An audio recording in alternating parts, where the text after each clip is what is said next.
자, 오늘 말씀은 솔로몬 왕의 이야기입니다. 솔로몬은 우리가 너무나 잘 알죠. 굳이 성경뿐만 아니라 인류 역사에서도 잘 알려졌어요. 어떻게? 지혜로운 자로, 가장 지혜로운 자로. 그리고 그가 얼마나 부귀와 영광을 누린 자였는지 널리 알려져 있습니다. 이렇게 좋은 면으로 많이 알려졌지만 어떤 관점에서 솔로몬을 바라보느냐에 따라서 사실 그에 대한 평가는 극명하게 다릅니다. 그 말은 솔로몬에게 굉장히 안 좋은 부정적인 평가도 있다는 얘기죠. 자, 우선 솔로몬이 우리가 다 아는 바와 같이 지혜를 구했죠. 어떻게 열왕기상 3장 4절에서 13절 말씀을 보면 그가 1000번제를 드릴 때 여호와께서 솔로몬의 꿈에 나타났어요. 그래서 내가 너한테 무엇을 줄꼬? 라고 물어보셨죠. 그때 솔로몬이 뭘 구했어요? 내가 정말 이제 나는 어린아이와 같은데 백성을 재판할 때 듣는 마음을 저에게 주소서. 그래서 저에게 선악을 분별할 수 있는 그런 지혜를 주시옵소서. 그렇게 구했어요. 그랬더니 하나님이 이게 너무 기특하셨던 거예요. 그래서 내가 자기를 위하여 장수도 구하지 아니하고 부도 자기의 원수의 생명을 멸하는 것도 구하지 아니하고 오직 송사를 듣고 분별하는 지혜를 구하였으니 내게 지혜롭고 총명한 마음을 주겠다 그랬어요. 그래서 내 앞에서도 너와 같은 자가 없거니와 내 뒤에도 이와 같은 자가 일어남이 없으리라. 그러니까 너와 같은 사람이 전무후무하리라. 그리고 내가 구하지 아니한 부귀와 영광도 내게 주느니 평생에 왕들 중에 너와 같은 자가 없을 것이라. 이런 엄청난 축복을 받았죠. 그래서 사실 그가 얼마나 지혜로웠는가 한번 보면은요. 열왕기상 4장 20절에서 34절에 구체적으로 언급이 되어 있는데 솔로몬은 우리가 아는 것보다 훨씬 방대한 영역에 엄청난 지혜를 가지고 있었어요.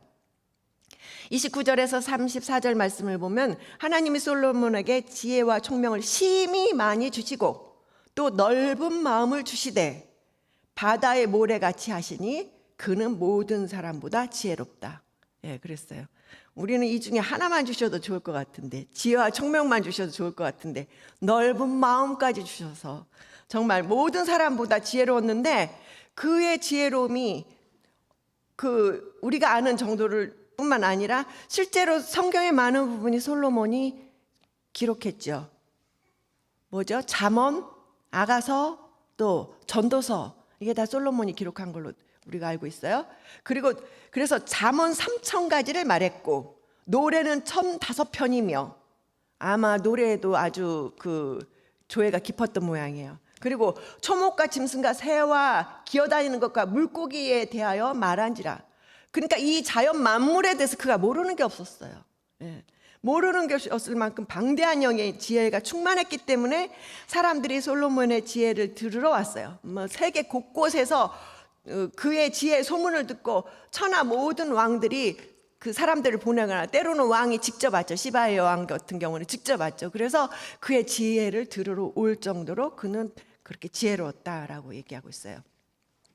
그리고 같이 열왕기상 4장에 계속되는 그의 업적으로는 그는 강력한 왕권으로 방대한 지역을 통치했어요. 21절에서 25절 보면은 솔로몬이 그 강에서부터 블레셋 사람이 땅에 이르기까지와 애굽 지경에 미치기까지의 모든 나라를 다스림으로 솔로몬이 사는 동안에 그 나라들이 조공을 바쳐 섬겼더라 그랬어요. 지도를 한번 보시겠어요?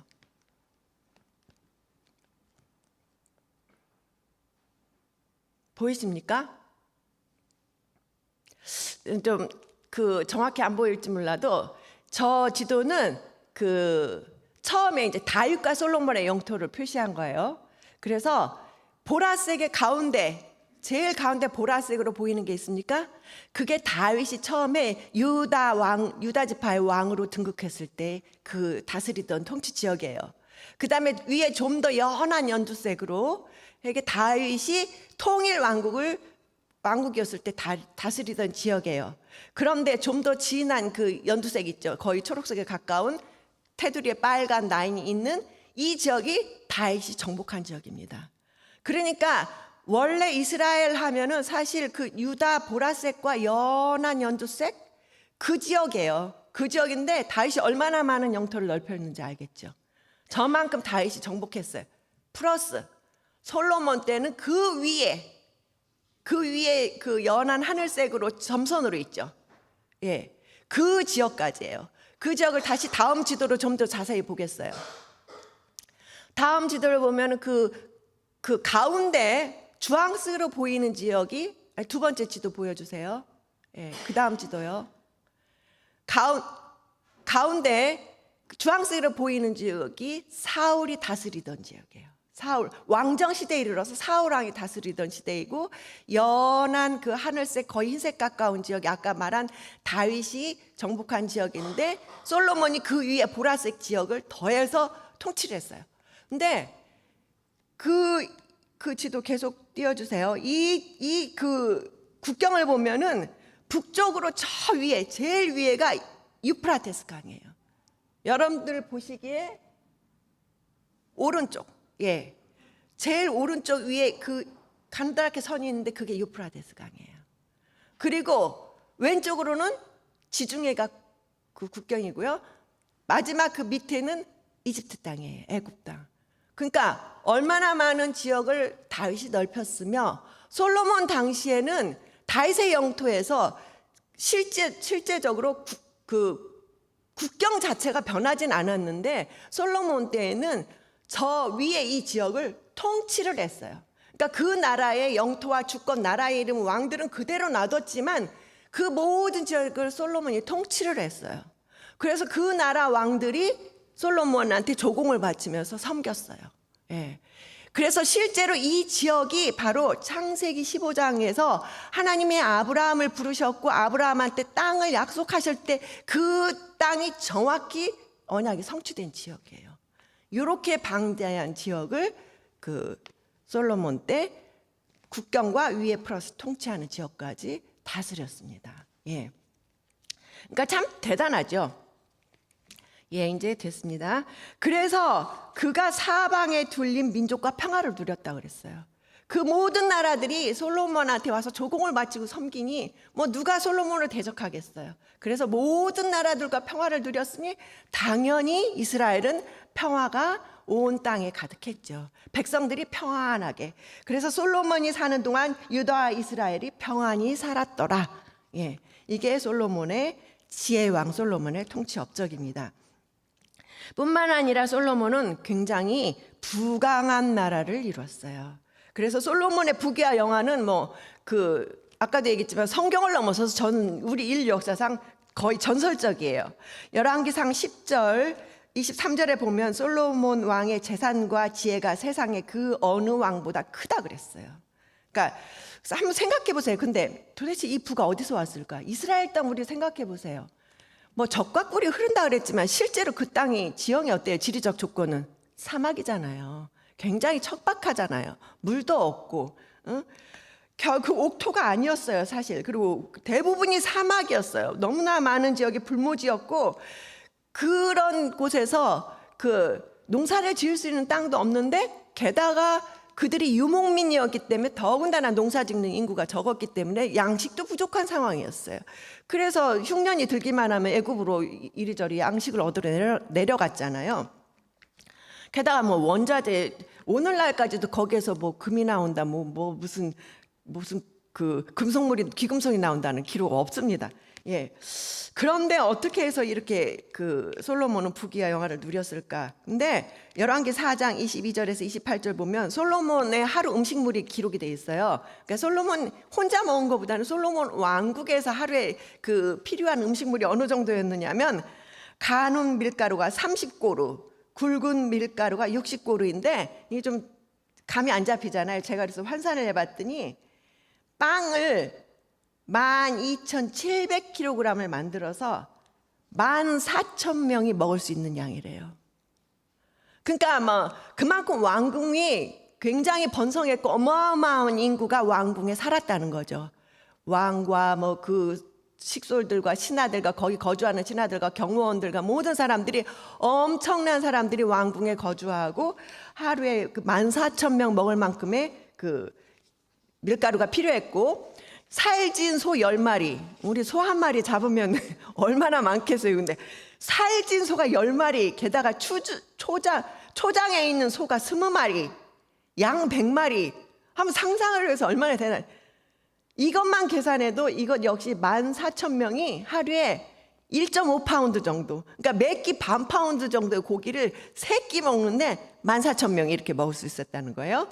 그 외에도 사냥을 해온 야생에 있는 사슴, 노루, 뭐 살찐 새들, 뭐 이런 것까지가 다 음식이었어요. 그리고 그 왕궁에 있는 병거의 말만 해도 4만이요, 마병이 2,000명이었어요. 그래서 이것을 조달했고 나중에는 각 지방 장관들이 각기 순서를 정해서 매달 이 그 솔로몬 그 왕의 상에 참여하는 모든 자들을 위해서 먹을 것을 공급했는데 부족함이 없게 하였고 말과 준마에게도 다 먹였다라고 했어요. 참 어마어마하죠. 아니 그런 그 땅에서 어디서 이러한 양식이 나왔으며. 자, 그럼 이 부의 근원이 어디서 났느냐? 우선은 아까 말한 그 속국들, 그 통치하던 나라에서 온 조공을 바쳤던 그것들이 있었겠죠. 근데 솔로몬의 지혜로운 솔로몬이 아주 탁월한 점이 있었어요. 그는 국제 무역에 진출했어요. 예.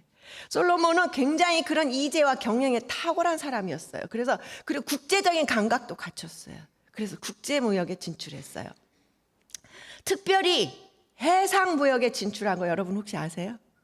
성경에 있는데 그거를 별로 주목하지 않아요. 솔로몬이 당시에 해상 무역에 진출했습니다.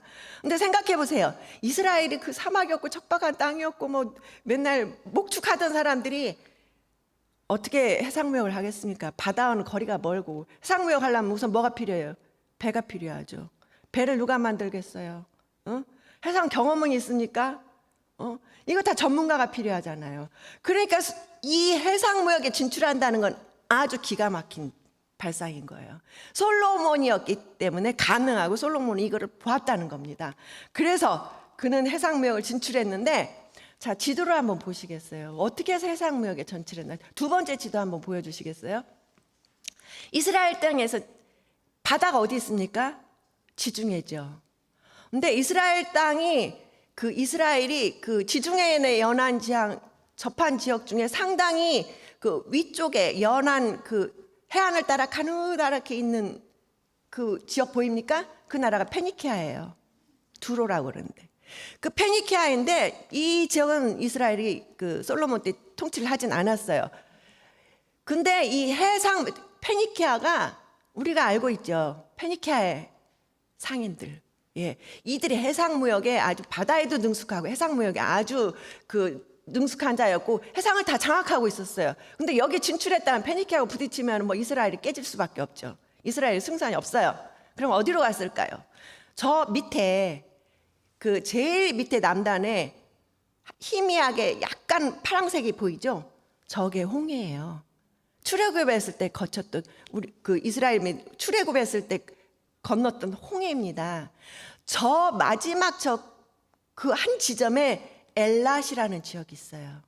지도가 작아서 잘 안 보이는데 엘랏이라는 저 지역을 다윗이 저 지역을 정복했고, 사실 다윗 때 왕의 킹스 하이웨이라는 2개의 고속도로가 지났거든요. 이스라엘에 그 고속도로가 저 엘랏까지 연결돼 있었어요. 솔로몬은 저거를 지목한 겁니다. 저 엘랏으로 했을 때 어디로 진출하느냐면 이집트가 어느 대륙에 속해 있죠? 아프리카 대륙이잖아요. 아프리카의 최북동부에 있잖아요. 아프리카 대륙으로 진출이 가능한 거예요. 그래서 솔로몬은 저 엘랏에 항구를 만들었어요. 예. 그리고 에시온 게벨이라는 지역으로 불립니다. 자, 근데 이렇게 뭐 조선술도 없고 항해술도 없는, 그러면은 지역은 정했는데 어떻게 이걸 하겠어요? 이스라엘은 아무것도 없는데. 그러면 외교에 능숙했던 솔로몬은 저 페니키아에도 굉장히 우호적인 관계를 유지했기 때문에 페니키아 왕 히람에게 도움을 요청했어요. 그래서 히람이 와서 저기에다 조선소도 건설하고 저기에서 직접 배를 짓고 저기에서 배를 띄워서 해상 무역을 시작했습니다. 열왕기상 이거 다 성경에 나오는 얘기예요. 우리가 별로 주목을 안 해서 그렇지. 그래서 열왕기상장 10절, 열왕기상 10절, 14절에서 22절에 보면은 솔로몬의 세입금의 무게가 금 666달란트래요. 한 해 솔로몬이 걷어들인 세입금의 무게가 금 666달란트인데요. 이게 얼마인 줄 아세요? 22톤이에요. 22톤. 우리가 이삿짐 트럭 한번 생각해 보세요. 우리가 좀 큰 거를 4톤이라고 생각하는데 금이 거기에 거의 5톤이 넘어요. 그러니까 이것뿐만 아니라 그 외 상인들과 무역하는 객산과 아라비아 모든 왕들과 나라의 고관들에게서도 또 나왔다 그러니까 아마 그 큰 이삿짐 트럭에 정말 6 트럭 가득 금이다 해마다 이렇게 많은 세금을 거쳤어요. 그래서 왕이 막 방패도 금으로 만들었어요. 200개나 만들고 뭐 또 작은 방패도 400개, 300개 만들고 그다음에 우리가 다 알잖아요. 성전 건축했을 때 모든 게 다 금이었고 그죠? 그래서 왕이 상아로 큰 보좌를 만들고 정금을 입혔대요. 상아. 코끼리 뿔이잖아요. 아니 이스라엘에 무슨 상아가 있어요. 어떻게? 아프리카 무역으로. 코끼리 그 상아를 가져와서 보좌를 만들었어요. 나중에 이스라엘이 점점 하면서 부패했을 때 왕들이 더 불을 저기 했을 때는 하나님께서 선지자를 통해서 그 경고했을 때 상아 침상을 만들었다고 그랬어요. 상아로 침상까지 만들 정도로. 그 출발점이 어디냐? 솔로몬이 그렇게 아프리카에서 상아로 자기 큰 보좌를 만들고 정금으로 입혔어요. 솔로몬 왕이 마시는 금은 다 그릇이고 그의 궁들의 그릇들도 다 정금이에요. 그래서 은 기물이 없었대요. 왜냐, 그 당시 고대에는 은만 해도 굉장히 귀한 금속이었어요. 굉장한 가치를 가졌는데 그 당시에 얼마나 금이 많았는지 은을 귀하게 여기지 않아서 기물에 은도 없었대요. 예, 그럴 정도로. 그리고 왕이 다시스 배들을 두어서 여기에 배들을 두어서 히람의 배와 함께 있게 하고 그 다시스 배로 3년에 한 번씩 금과 은과 상아와 원숭이와 공작을 실어왔다. 놀랍지 않아요? 예. 그래서 아프리카 특별히 오빌이라는 지역에서는 금 420달란트, 16톤 정도 가져와서 솔로몬에게 바쳤다. 뭐 이런 기록도 있어요. 이렇게 그 솔로몬의 탁월한 안목으로 그 엄청난 부가 축적된 거예요. 그리고 또 솔로몬의 가장 큰 업적이 있죠. 성전을 건축했죠. 솔로몬 지세에 어떻게 보면 가장 그 큰 업적이라고 할 수 있어요. 왜냐하면 이거 하나님이 아무나 허락하시지 않잖아요. 다윗은 원했지만 허락도 안 하셨잖아요. 근데 어쨌든 솔로몬은 성전을 건축했어요. 이건 의미는 뭐냐면 그동안의 성막에서 이동식으로 이렇게 있었던 하나님의 언약궤가 다윗성에 임시 보관했다가 드디어 이제 영국이 그 보관할 수 있는 하나님의 언약궤를 보관할 수 있는 장소가 건축된 거예요. 그래서 지성소에 보관했고 그 지성소에 그 언약궤 또는 우리가 법궤라 그러는데 그 법궤 뚜껑에 그룹들이 있었다는 얘기는 다 알잖아요. 근데 이걸 뭐라고 불렀냐면은요, 시은좌라고 그랬어요. 이 시자 은혜 좌. 하나님이 여기에 앉아서 은혜를 베푸신다. 그러니까 이거 굉장히 큰 의미인데 법궤가 그냥 상징적으로 있는 게 아니라 하나님이 바로 우리와 함께 하셔서 하나님의 임재의 상징이에요. 그래서 이 자리에서 우리에게 은혜를 베푸신다라는 임재의 상징이에요. 하나님께서 우리와 만나주시고 우리에게 모든 축복과 구원을 해주신다라는 상징이고, 이 이후로 이스라엘은 성전을 중심으로 모든 게 발달됐기 때문에 이 성전은 종교뿐만 아니라 정치와 사회문화의 모든 것을 구심점 역할을 했죠. 예. 이렇게 솔로몬은, 지혜의 왕 솔로몬은 엄청난 업적을 남겼는데도 불구하고 왜 솔로몬을 부정적으로 평가하느냐 하면은 그의 치명적인 실수가 있었습니다. 그의 실책. 예. 오늘 말씀에 뭐예요? 여호와의 명령을 거역하고 많은 이방 여인들과 결혼을 하였다고 그랬어요. 바로의 딸 외에 많은 여인을 사랑하여 후궁이 700명이요 첩이 300명이 아내가 1000명이에요. 안집사님 아내 1000명이면 어떨 것 같아요? 전 너무 머리가 아플 것 같아요. 이 1000명의 아내를 어떻게 거느립니까? 이 여인들이 전부 왕만 바라보고 제발 저 좀 만나주세요. 저와 함께 지내주세요. 정말 머리가 아플 것 같은 이 1000명의 아내가 있었습니다. 근데 사실 이 1000명의 아내를 둔 것은요, 솔로몬이 그만큼 여색을 탐해서라기보다는요, 사실은 정략 결혼이에요. 그래서 그 혼맥을 통해서 주변 국가들과 이런 정치적인 안정을 꾀하기 위해서 다 결혼을 했고, 고대에는 이런 중세까지도 이런 정략 결혼이 굉장히 일반화됐어요. 근데 다윗과 비교했을 때 특별히 솔로몬이 이럴 수밖에 없었던 이유가 있어요. 다윗은 무사 출신이었어요. 용맹한 자였어요. 아까도 얘기한 것처럼 사울 왕국의 그만큼의 엄청난 땅을 스스로 정복할 만큼 무사 출신이었어요. 그러니까 그가 스스로 엄청난 군사력을 가지고 있기 때문에 굳이 정략 결혼까지 할 필요는 없었어요. 그러나 솔로몬은 문인 출신이잖아요. 그는 전쟁을 원하지 않았어요. 실제로 그렇게 용맹해서 전쟁을 할 수 있는 그런 건 없었어요. 그러니까 그가 그 나라를 통치하고 평화롭게 다스리는 방법은 그가 생각한 거는 정략 결혼이었어요. 예. 그래서 많은 나라들과 동맹을 맺은 거예요. 강하면 강한 대로 정략 결혼을 했고, 그 대표적인 게 어디예요? 애굽 바로의 딸이죠. 그래서 강하기 때문에 정략 결혼을 맺었고, 나머지 아까 위에 통치하던 나라들은 사실 좀 약한 나라였는데 그래도 정략 결혼을 맺은 것은 사실은 그 아내들은 볼모와 같아요. 그들을 이 솔로몬 궁에 놔둠으로써 함부로 그들이 그 솔로몬의 통치권에 거기에 대항할 수가 없는 거죠. 그래서 그들의 충성과 그런 충성된 그 섬김과 조공을 다 평화롭게 안정되게 유지하기 위해서는 정략 결혼이 필요했던 거예요. 그러나 이게 문제가 뭐예요? 이방 여인과 결혼을 하나님이 강력하게 금하신 거예요. 근데 그의 정치적인 어떤 안정을 위해서 인간적인 방법을 의지했다는 것이 솔로몬의 실책이에요. 아주 치명적인 실책이에요. 그래서 오늘 말씀의 2절에서 10절 말씀, 여호와께서 일찍이 이스라엘 자손에게 말씀하시기를 너희는 그들과 서로 통혼하지 말라. 그들이 반드시 너희의 마음을 돌려 그들의 신을 따르게 하리라 하셨으나 솔로몬이 그들을 사랑하였더라 그랬어요. 솔로몬이 하나님의 말씀을 거역한 거죠. 근데 더 이게 문제가, 솔로몬이 나이가 많을 때 그 여인들이 그의 마음을 돌려 다른 신들을 따르게 하였으므로 솔로몬이 여호와의 눈앞에서 악을 행하여 그 아버지 다윗이 여호와를 온전히 따른 것 같지 아니하고, 자, 나이가 많아지니까 이게 마음이 약해진 거예요. 뭐 여성 호르몬이 많이 나오는지 어쨌든 마음이 약해지고, 우리말에 베개머리 송사 이길 수 없다는 얘기. 그래서 여자들이 그렇게 하는 말을 이겨낼 수가 없었던 모양이에요. 그래서 따를 뿐만 아니라 그들을 위하여 산당을 지어줬는데, 심지어는 예루살렘, 다윗의 도시, 하나님의 언약의 도시 예루살렘 산 앞에 산당을 지었어요. 그리고 다른 이방 여인들 모두를 위해서 산당을 지어줬어요. 그래서 그 여인들이 다 제각기 자기 신들을 거기에서 분향하며 제사를 지냈어요. 이게 얼마나 황당한 일입니까? 응? 예.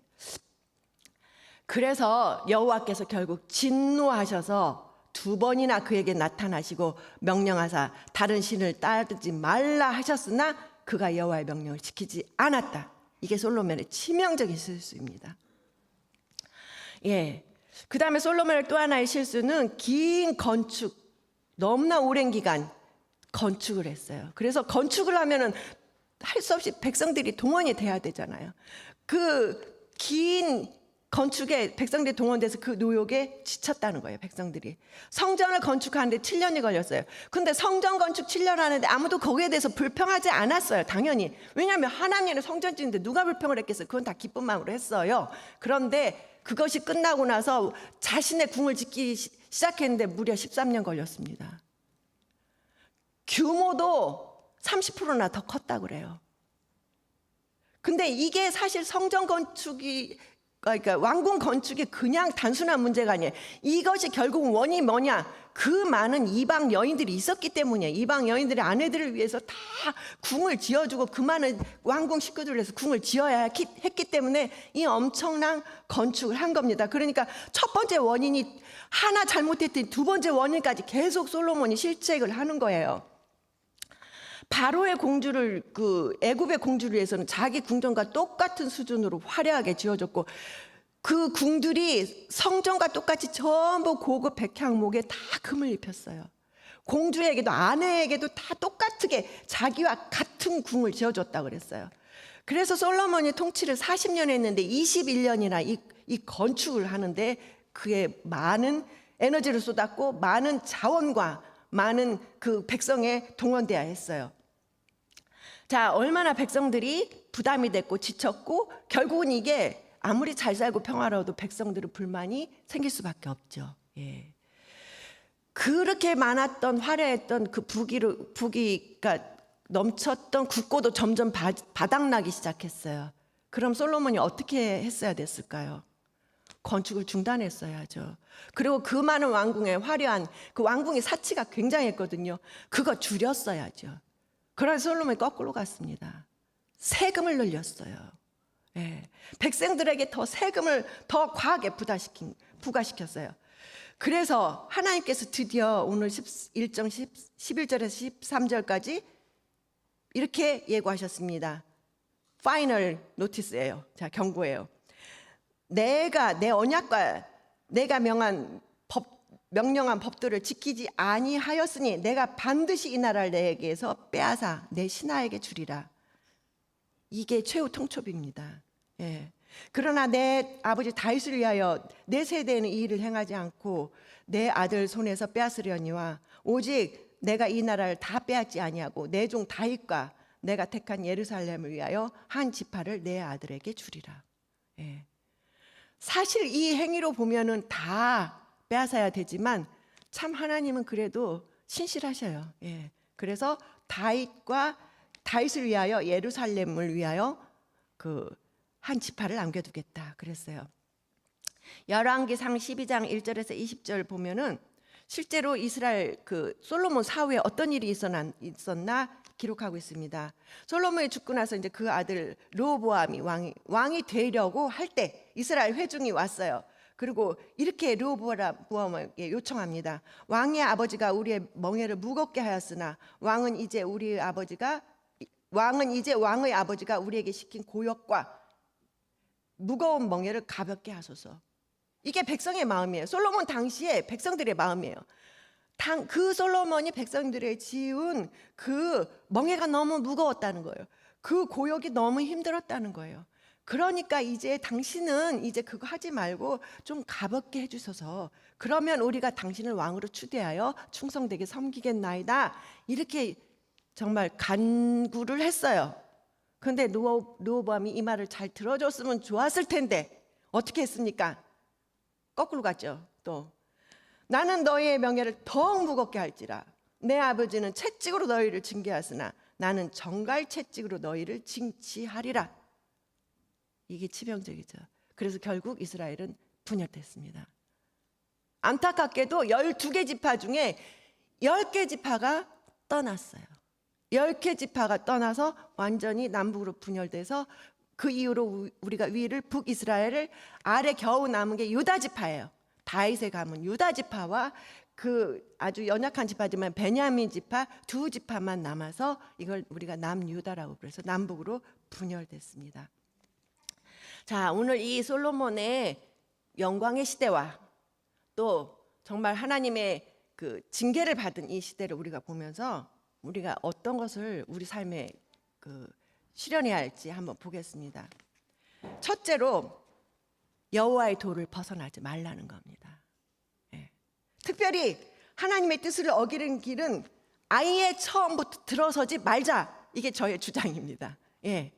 왜냐? 솔로몬은 가장 지혜로운 사람으로 인정받은 사람이었어요. 지혜라는 거는요, 지식하고는 달라요.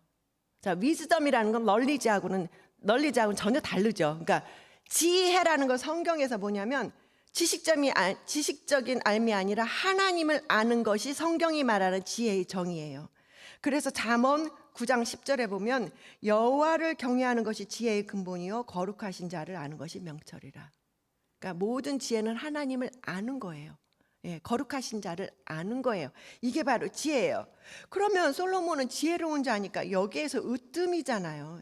으뜸이었던 이 솔로몬도 이방 여인과 정략 결혼을 통해서 그 정치적 안정을 한다는 이런 판단착오로 잘못된 길에 들어섰다는 거예요. 이게 그의 첫 걸음이 잘못된 길로 들어선 계기예요. 우리말에 첫 단추를 잘 꿰야 된다 그랬어요. 우리가 이 단추를 잘 꿰야 하는데 이거 첫 번째 길이 안 맞고 첫 번째와 두 번째를 맞춰서 끼우면 아무리 잘하려고 해도 나머지는 잘 끼워질 수가 없잖아요. 마찬가지예요. 예. 그래서 솔로몬도 역시 그의 이 정략 결혼을 통해서 정치적 안정을 꾀하려는 이 첫 번째 단추가 잘못 끼워졌기 때문에 그 다음 길이 계속적으로 잘못되는 거예요. 인간이 아무리 지혜롭다고 해도 한 번 잘못된 길에 들어서면 사실 인간의 의지로 그거를 돌이키기가 쉽지가 않아요. 왜냐? 하나님의 명령을 어기고 그 길을 들어서기로 판단하는 순간 그건 자기 판단이잖아요. 그건 뭐냐면 그 사람은 그때부터 이미 분별력이 흐려졌다는 거예요. 판단력이 흐려졌다는 거예요. 그 뒤부터 그 판단력을 되돌리기가 쉽지 않아요. 오히려 잘못된 길 가면서 나는 지금 바른 선택했어라고 우기면서 그걸 입증하려고 전전긍긍하지 그걸 되돌리려고 하지 않는 게 인간의 본성이에요. 가끔은 내가 잘못된 길을 들어섰다라는 걸 알 수도 있어요. 알 수 있어요. 그런 사람도 이런 생각을 할 수 있어요. 아, 난 잘못된 길을 처음에 들어섰지만 괜찮아. 나는 내 능력과 의지로 얼마든지 이걸 컨트롤해서 나는 여기에서 죄로 빠지지 않고 잘 갈 수 있어 라고 생각할 수 있을지 모르지만 그것도 역시 교만입니다. 우리가 솔로몬에 의해서 보면은 솔로몬도 아마 이런 생각을 했을 거예요. 내가 이방 여인들과 정략 결혼을 했을지라도 나는 결국 이방 신을 섬기지 않을 것이고 이 땅을 우상의 땅으로 우상 숭배의 땅으로 만들지 않을 것이라는 확신이 아마 있었을 거예요. 그렇죠? 솔로몬이 의도적으로 어기진 않았을 거예요. 그러나 그가 늙어가면서 문제예요. 마음도 약해지고 영적인 눈도 어두워지고 분별력이 더욱더 흐려지면서 결국 여인들의 말에 귀를 기울이게 되고 우상을 따르게 됐어요. 이게 인간의 자연스러운 본성이 흘러가는 길입니다. 예. 그래서 성경에서 로마서 3장 10절에서도 의인은 없나니 하나도 없다. 고린도서 10장 1절에서는 선줄로 생각하는 자는 넘어질까 조심하라 그랬어요. 내가 정말 잘 간다고 생각했을 때 자고하지 말고 교만하지 말고 넘어질 거 조심하라는 거예요. 우리는 일반 사람이에요. 솔로몬같이 대단한 사람도 아닙니다. 우리는 영적인 눈도 어둡고 우리 의지로 스스로 컨트롤할 수 있을 만큼 그렇게 강한 의지도 없습니다. 우리는 참 연약한 존재예요. 그러니까 자, 우리 속담에 까마귀 노는 곳에 백로야 가지 말라 그랬어요. 우리가 의지가 약한다면 그걸 인정해야 돼요. 우리는 잘 넘어지고 연약한 존재예요. 그러면 우리의 선택은 아예 처음부터 하나님 뜻을 어기는 길은 들어서지도 말자. 예, 오직 하나님의 길만 가자는 것이고, 자, 두 번째 메시지는 하나님의 경고에 민감하게 듣고 곧바로 길을 돌이키라는 거예요. 솔로몬에 분명히 내가 일찍이 너에게 2번이나 나타나서 경고했는데 네가 듣지 않았다 그랬어요. 솔로몬에도 하나님이 최후의 통첩을 하기 전에 경고를 하셨습니다. 그럼에도 불구하고 듣지 않았다는 거예요. 그 지혜로운 솔로몬이 듣지 않았다는 겁니다. 그러니까 우리는 하나님의 경고 메시지를 들을 수 있어야 돼. 첫째로. 왜냐? 들을 수 있어요. 근데 이게 뭐가 필요해요? 들으려면 영적인 눈을 우리가 늘 밝게 관리를 해야 돼요. 우리의 영적인 눈이 어두워지지 않도록 늘 밝게 관리를 했을 때, 우리가 노력했을 때, 성령의 음성을 따라가려고 우리가 정말 순종하며 갔을 때, 이때 우리가 하나님의 메시지를 들을 수 있고, 만약에 우리가 잘못된 길에서 행여 이런 경고를 들었다면 그야말로 돌이키는데, 우리는 인간이 그 의지가 약하기 때문에 어느 정도의 힘을 다해야 되냐면 죽을 힘을 다해야 돌이킬 수 있어요. 우리 의지로는 쉽게 돌이킬 수 없습니다. 죽을 힘을 다해서 돌이켜야 된다는 거예요. 그 다음에 오늘 메시지는 인간적인 술수 의지하지 말고 더욱 하나님께 간구하고 도우심을 구하자는 겁니다. 제가 다윗의 이야기를 들었을 때 참 가슴 아팠던 구절이 한 구절이 있는데요. 그 사무엘하 12장 7절에서 9절 말씀 보면은 다윗이 큰 죄를 지었죠. 그렇게 하나님의 마음에 합한 자라는 다윗이 어떤 죄를 지었어요? 밧세바를 범하고 그게 정말 그걸 감추기 위해서 그의 남편을 결국 죽게 했잖아요. 전장터로 내보내서. 그랬을 때 나단 선지자를 통해서 하나님이 다윗에게 말씀하셨는데 이렇게 했어요. 내가 너를 이스라엘 왕으로 기름 붓기 위하여 너를 사울의 손에서 구원하고 내 주인의 집을 내게 주고 내 주인의 아내들을 내 품에 주고 이스라엘과 유다 족속을 내게 맡겼느니라. 만일 그것이 부족하였을 것 같으면 내게 이것 저것을 더 주었으리라. 그런데 어찌하여 내가 여호와의 말씀을 업신여기고 나 보기에 악을 행하였느냐. 저는 이 말씀이 만일 그것이 네가 부족해, 내가 너한테 정말 할 수 있는 모든 축복과 권력과 부와 모든 권한을 너한테 줬어. 그런데도 불구하고 네가 그것이 부족했다면, 네가 더 나한테 구했다면 내가 이것도 주고 저것도 주고 다 주었을 텐데 왜 나한테 구하지 아니하고 왜 범죄했느냐라고 정말 죄 범한 인간을 통해서 하나님이 애통하는 심정으로 부르짖는 그 음성 여러분 혹시 들리십니까? 여러분 마음에 들리십니까? 예. 저는 이 구절이 너무너무 은혜가 됐어요. 너무너무 저한테 와 닿았어요. 오늘 동일하게 하나님께서 우리에게 말씀하십니다. 내가 내 많은 죄를 사해주고 나의 자녀 삼아주고 영생을 약속해주고 항상 너와 함께하며 내게 필요한 것을 다 채워주었다.